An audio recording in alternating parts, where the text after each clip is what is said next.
Right, it's a sunny afternoon here at Meadowbank before Dorking Wanderers against Altrincham. Got Marc White here. Mark, it's crunch time, isn't it now? Yeah, yeah, of course it is. Yeah, it really is. Yeah. Um, Listen, it's we've got to show a bit of character when it matters the most. We need to get the rubber to green when it matters the most. We need to make sure the officials don't get it wrong when it matters most, which is what we've encountered recently, week in, week out. But yeah, we playing another great side, Meadowbank, playoff bound. Yeah. But overall our home form, has not been too bad. But everything goes out the window this time of year, mate. And you've got the landscape with a win Yeah. is phenomenal. Yeah. The whole of Dawkins going to get their train tickets for Rochdale because they're thinking, well, hold on a minute. Win 1 out of 2 in the week, and you're Yeah. probably going to have a home game to stay up. Yeah.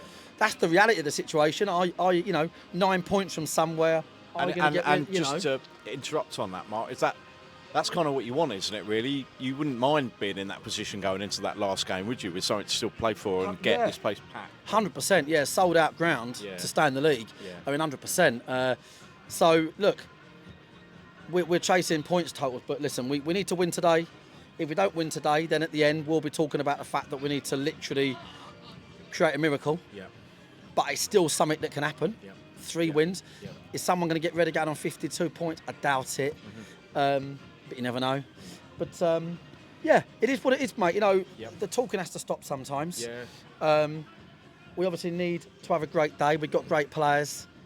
I think it'd be a good game of football, mate. I really do. It's a good game at their place until they went down to 10. Good game here last year. So it'd be a good game of football. Squad news. I see George Frankham's out there. Is he back included on the bench today? And also, I forgot to mention to you after the game at Aldershot and when you mentioned about the squad yesterday, because Bobby Joe Taylor went off injured, didn't he, against Aldershot? But he's obviously fit enough to start again this week. Yeah, it's one of Bobby's miracle-like recoveries that he does tend to have. He goes to one of those, some of those churches in America where 4,000 people put their hands on him and he just stands up and starts walking. He's fine. It wasn't what he thought. He done it in one of his only tackles of the season. So that's what odds on that? Yeah. But no, listen, he's fine. Bobby's a great lad. We've got a back 4 today. That's obvious by the lineup. Bobby's back. Baz, George on the bench. George is not. Listen, George, we'd love George to play. He would be, for me, first choice. But he's not fit. He's got tendonitis. Baz has took a small knock. Yep. And I had to Baz wanted to play. Okay. But I had to sort of look ahead thinking, well, hold on a minute, if you win, if you've got players that are kiboshed all over the place, you're no good. Yeah. So, and it then pushes those other games to become the most important, doesn't it? Yeah, exactly. Yeah, exactly that. So we've sort of got to have that sort of like one eye on what those 3 games could mean. Yeah. We could put ourselves into a phenomenal position by winning today, but it would be a phenomenal position because, it is no different than being in the playoffs. Yeah. Yeah. That is the bottom line. Yeah.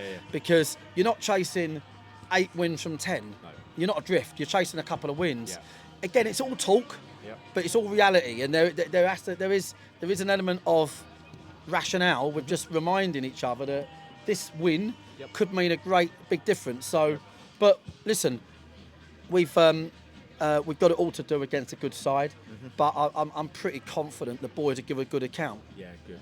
And just on the last point, really, obviously everybody here knows about that situation. How do you, as manager, just keep the spirits up and sort of alleviate the pressure on them, really? It's just to treat it like any other game and just sort of take that pressure off them? Yeah, it's a sort of like double-edged sword, really. Take pressure off, or put pressure on. Different players respond in different ways. It is a double-edged sword. I think for me, it's more so been a case of dealing with the adversity in games. Yeah. Now, I looked at that ridiculous foul that was missed against Bromley, which was literally ridiculous. And we had a fair start. We weren't doing too bad. Yeah. and when we're up against it, and then it's how the players react to that. Southend the same, another ridiculous foul for the first goal, and it's how we react to that. And so the boys, I've said to the boys, look, we've got to play the pitch. The officials won't win us anything. You know, the opposition are the opposition. We've just got to do what we can do. There's never been a better time to have a good time. That is the bottom line. If you're going to have a good time, have it now. So we definitely have all the talk, and we definitely believe what we're saying. And their job, and I remind them this in the team talk, their job is to take that to market in terms of execution. Well, they definitely did that against Aldershot, didn't they, after going behind so early on and looking for those sort of senior players, those leaders to sort of step up at that point and get everybody else through it. Yeah, and the bench is good. The bench has been sort of been handpicked. I think the likes of Moro, Seb, Alfie, you know, real experience or pace we can bring on at the right time today. So I felt like we were better off playing a bit of a stable team and then injecting these other boys later on. But yeah, look, I mean, I think the whole of Dorking tonight will be saying, well, Wanderers are going to do it. They need a few wins here, and they're going to do it. So if we can pick up a win today, but it's a big if, and we're playing a really good side, having a good season, but they've had a bad spell recently. They're not beyond obviously getting beat. It's a tight league, and I know Phil would know that. Okay, as ever, thanks for your time, Mark, and we'll speak to you after. Cheers, mate. Thank you.